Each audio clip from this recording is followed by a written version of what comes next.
So for today's video, I really want to share some of my personal experience working with psychologists. I personally believe that this might be quite interesting for individuals who are currently weighing the options of whether they should embark on this particular journey, or for those who are already right in the middle of the process and are perhaps wondering whether they should continue moving forward, stop altogether, or even change their approach entirely. How they should feel moving forward. Basically, I want to describe my experience. How did I come to this? I didn't and don't have a diagnosis, but first of all, I've always been interested in psychology, so the first factor that led me to a therapist was curiosity. Second, probably, curiosity was the main factor, but secondly, there were certain things I wanted to improve, and I was practicing using the DBT method, dialectical behavior therapy. At the time when I joined the group, I knew absolutely nothing about this method.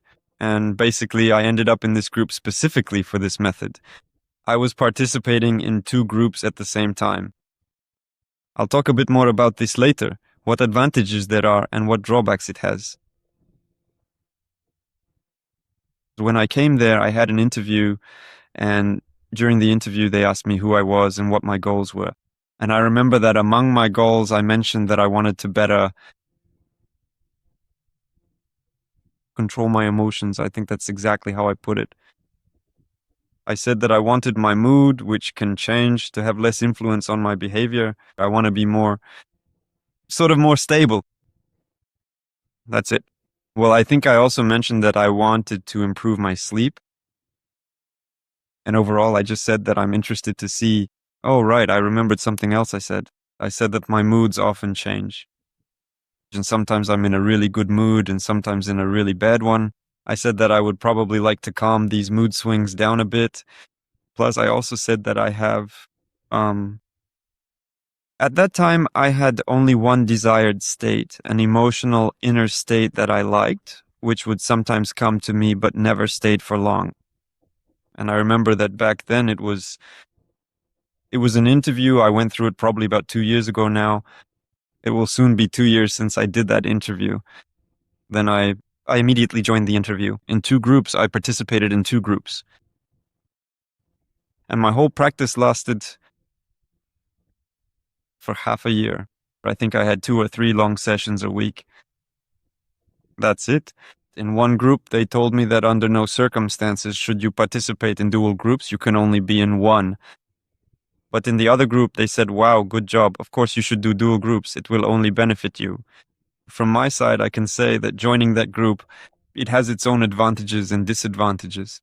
On the one hand, there are certain advantages to this because the therapy turns out to be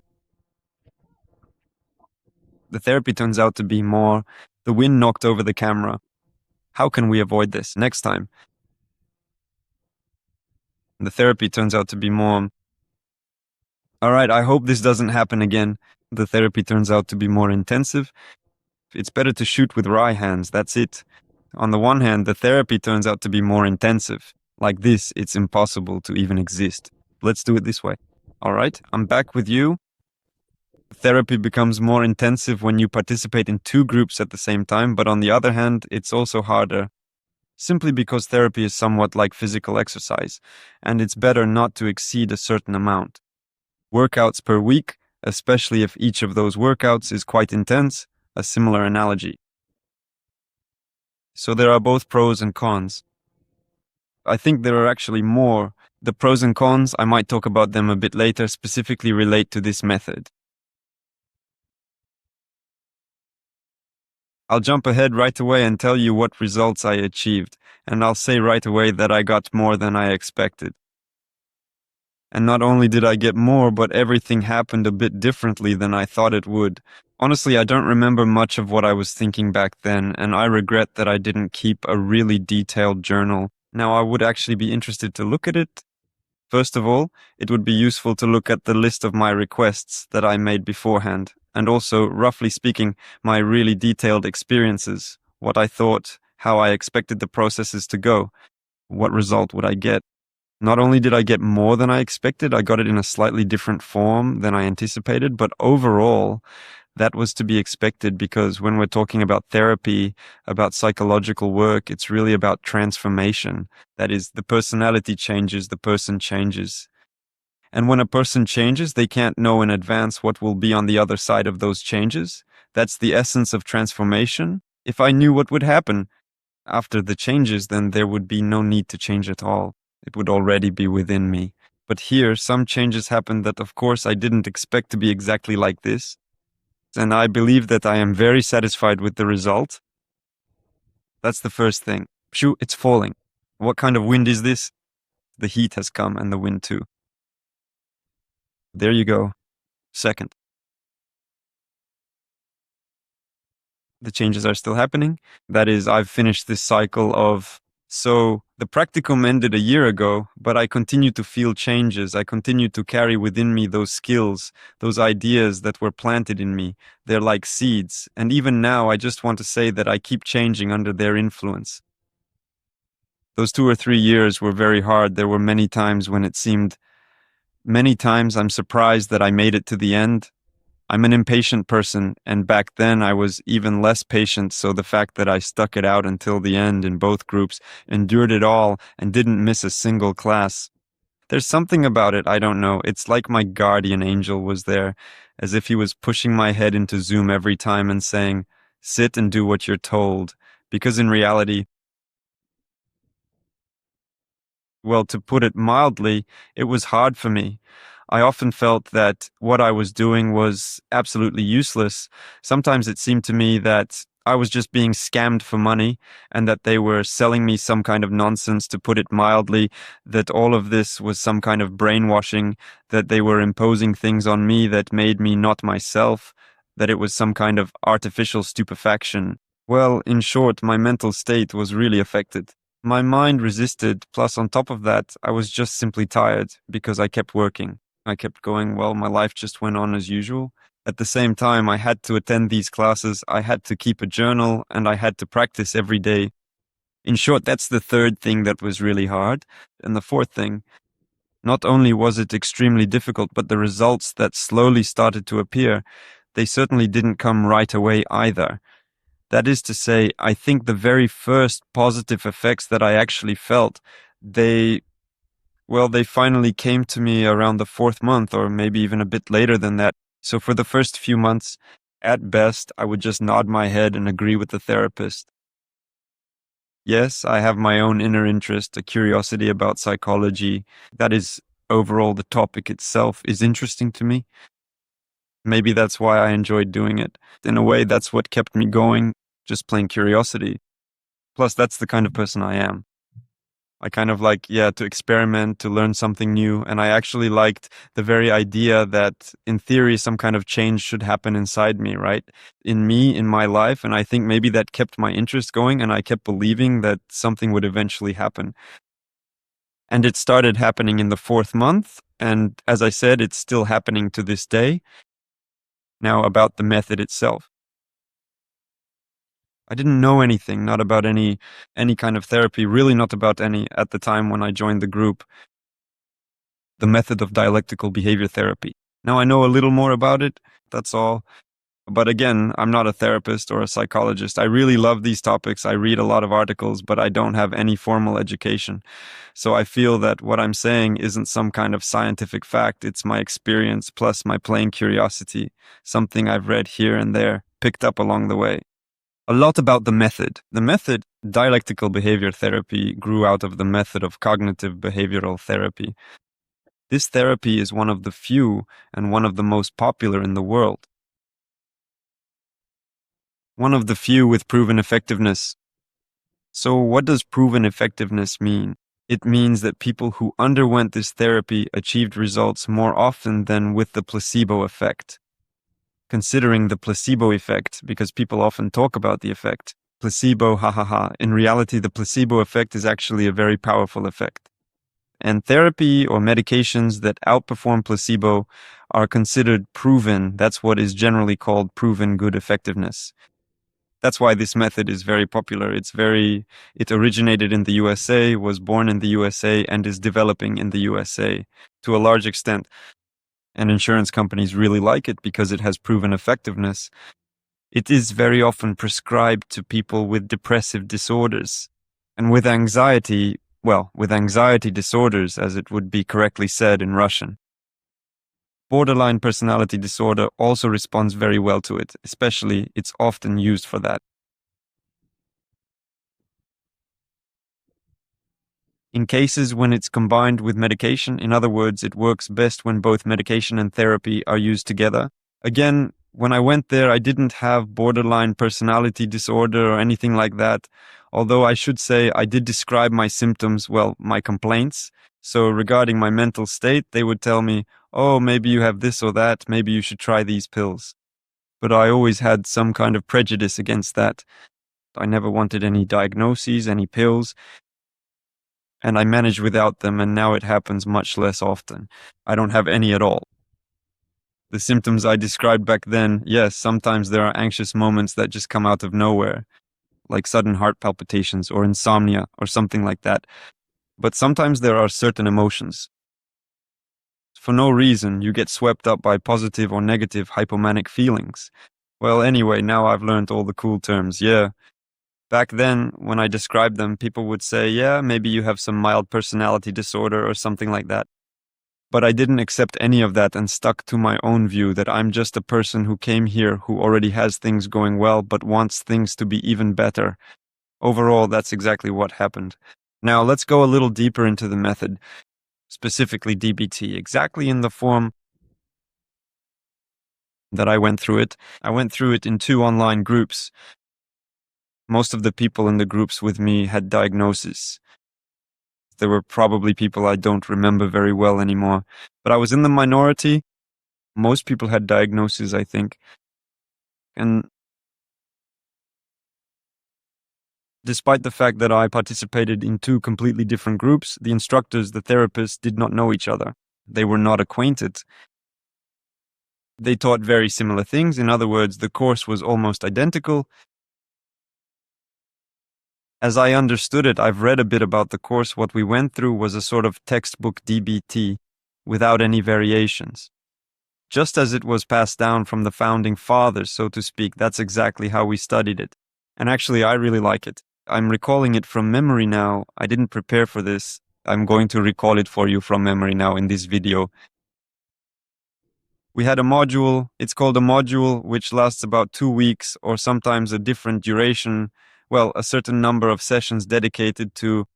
So, sorry, my recording stopped. I'm back, and I left off at the point where I wanted to describe the modules that I had during the DBT course. The first was the mindfulness module. And in the mindfulness module, we mainly practiced various exercises.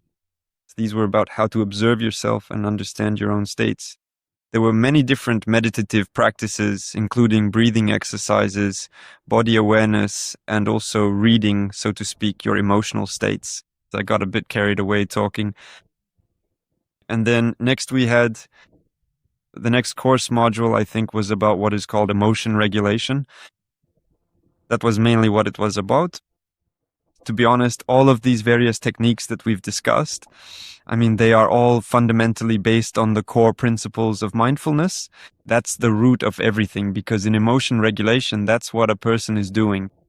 By becoming aware of his emotion, he is already working with it, making sure it doesn't influence his behavior too much. No matter whether it's positive or negative, he observes, I think this was also in that module, the chains of emotions. He, the person, tries to understand what lies behind this emotion. That is, in what way, why exactly the individual is experiencing this particular emotion. Each time the person works specifically with this. I forgot to mention, I just remembered that in this DBT, it's behavioral therapy, which means it's focused on behavior. That is, one of the central focuses is problematic behavior. Problematic behavior is behavior that causes problems for the person and they want to change it. And in fact, this can be absolutely anything. This could be alcoholism, an eating disorder, a sexual behavior disorder, or an inability to communicate with people, irritability. And always, Especially often this is done during an interview or a personal meeting with a psychologist. The person develops, they strictly formulate the problematic behavior. This is very important in this behavioral therapy. It focuses on behavior. It never, for example, I say I experience fears, let's work on phobias. In behavioral therapy, the phobia will be reformulated into a specific situation. Like, I see a snake, I start to run away, and then I go on a week-long drinking binge. So in this way, the problematic behavior is specifically identified. This is very important. Something mental is never left for therapy work. It is never the object of therapy. It is always something objective and behavioral. That's why when working with emotions, the goal is always, again, to see how a particular emotion leads to this problematic behavior. For example, lack of sleep or insomnia can also become problematic behavior. And there is a special, actually, I recently found out there is DBT for sleep or CBT for sleep when people go through it. All the same modules, just with a focus on healthy sleep. After emotion regulation comes the third module, which in fact I think can often be mixed with emotion regulation. It's called distress tolerance, the distress tolerance module. And there it looks at what stimuli lead to these very emotions. Distress tolerance, that is what kind of, again, I might be getting things a bit wrong right now because I didn't prepare. I did all this a year ago, actually more than that, a year and a half already. I might have forgotten, but at the same time, it's very important. And for me, first and foremost, it's also important to understand what has stayed in my mind after all these sessions. And in my opinion, distress tolerance looks at behavioral chains and at chains of thinking, of thought processes, that this is dialectical, why it's called dialectical, and its predecessor is cognitive. Cognitive therapy emphasizes that the cause of problematic behavior lies in the mind, in incorrect, not exactly incorrect, but problematic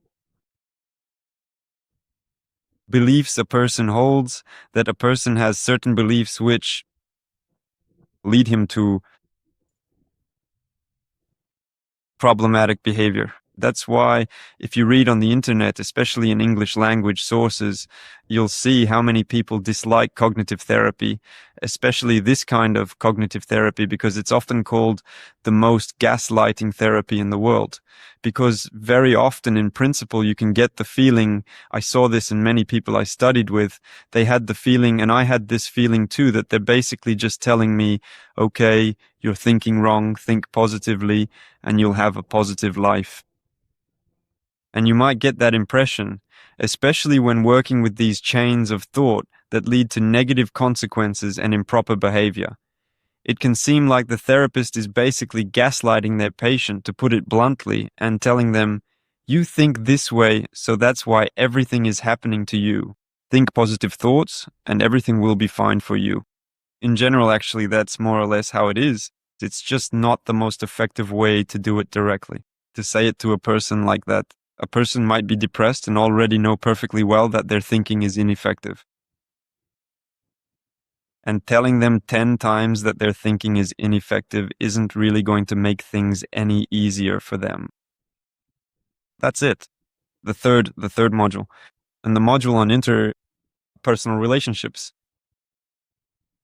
A very interesting module, which in fact I remember really helped me. This is definitely the one thing that truly helped me during the practice itself. Well, while taking the course, there was one technique in these interpersonal relationships. I think I'll do it this way. I'll talk about this technique now. Then I'll sum up a bit overall, because I don't want the video to be too long either.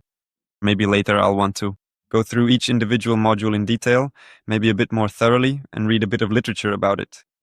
But for now, I'll talk about this technique. I don't remember what it's called. It's some kind of abbreviation.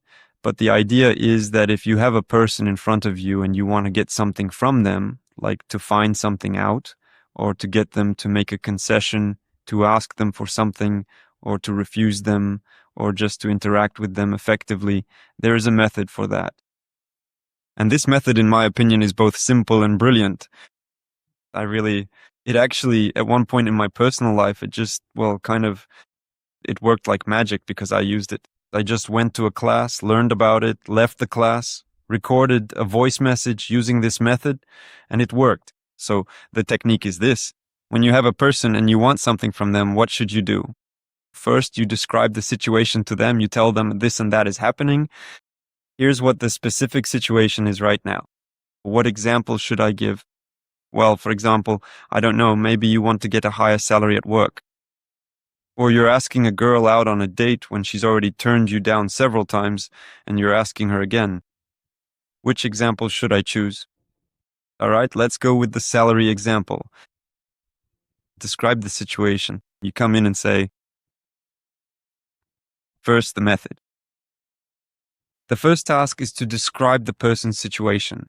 Then you talk about what you would like to change in this situation. Oh, no, sorry. First, you describe the situation, then you describe your feelings. You say, here's the situation we have, this is where we are, this is how I see the situation. Then you describe your feelings, what you are experiencing, how you feel in this situation. Third, you say what you want to change. And fourth, the magical part, you say what you can offer in return. For example, let's take the case of a salary. You come into the office of the person who determines your salary, and you say to them, here is the situation, I have been working for you for this amount of time, I received this salary, these are my responsibilities. You can really go into detail, explain everything that's going on with you, describe all the specifics. Then you say, I have these feelings, it seems to me that my salary is not enough to meet my needs, or that on the market, I know, here are my friends. In the same position at another company, they earn more. Third, you say what you want. You say, I want my salary to be increased. And fourth, most importantly, you say what you can offer in return. And in fact, all four of these points are important, but the fourth one, it really comes in at the end like the cherry on top. The most important thing is what you can offer in return. If you have nothing to offer in return, practice. Experience has shown that's exactly what I applied at the time. You can simply say, I would be very grateful to you. Instead of saying, I will work harder, you can say, I would be very grateful if you could make sure my salary is increased. That's the method. Once again, describe the situation. Describe your feelings. In this situation, say what you want to change and what you can offer in return. I tried this myself, and moreover, I want to tell you that if it doesn't work, then most likely this person simply isn't on your side, meaning you won't be able to communicate with them. If after you have talked to this person, they don't meet you halfway or don't respond. With your proposal, he might say, okay, maybe he'll tell you that he can't do what you want, but we can move in this direction. And negotiations will begin. If he hasn't done either the first or the second, then most likely you will never get anything from this person. In other words, he's just not on your side. But this sincerity and such a business-like approach, this understanding of the situation, will win these people over to your side. That is, these people will want to help you. That's it. Let's probably wrap up the video for today. It turned out to be quite long.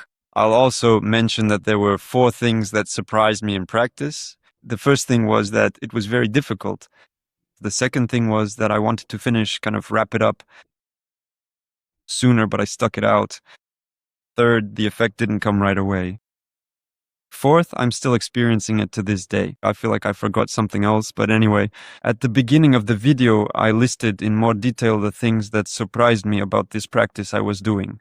And I guess I'll say that I really do recommend it, to try all of this, because even if you don't have any complaints about your mental state, our life in the modern world is pretty dynamic. And the skills that people, or rather that I acquired specifically through this behavioral therapy, they really help a lot in life overall. That is, I feel much more resilient. Basically, I'm like double protected. I'm not afraid of anything, so to speak, no matter what happens to me. Well, of course, there are some truly terrible situations, but I'm prepared. I feel psychologically armed. I've heard that similar things, this kind of approach, military personnel, intelligence officers, negotiators, those who work in negotiations, practice dialectical cognitive therapy, they do similar things. Because many of us find ourselves in stressful situations, for example, at work, when you have a responsible job and a lot of things are coming at you from all sides. And under this stress, the psyche can start to behave ineffectively, and your behavior becomes ineffective. That's why I highly recommend everyone to look into this topic, especially those who are currently practicing it and feel like it's impossible to keep doing it and continue. I strongly recommend finishing it and doing what is advised. There is meaning in this, and the effect will definitely come. A positive effect, though not immediately. That's all. Goodbye.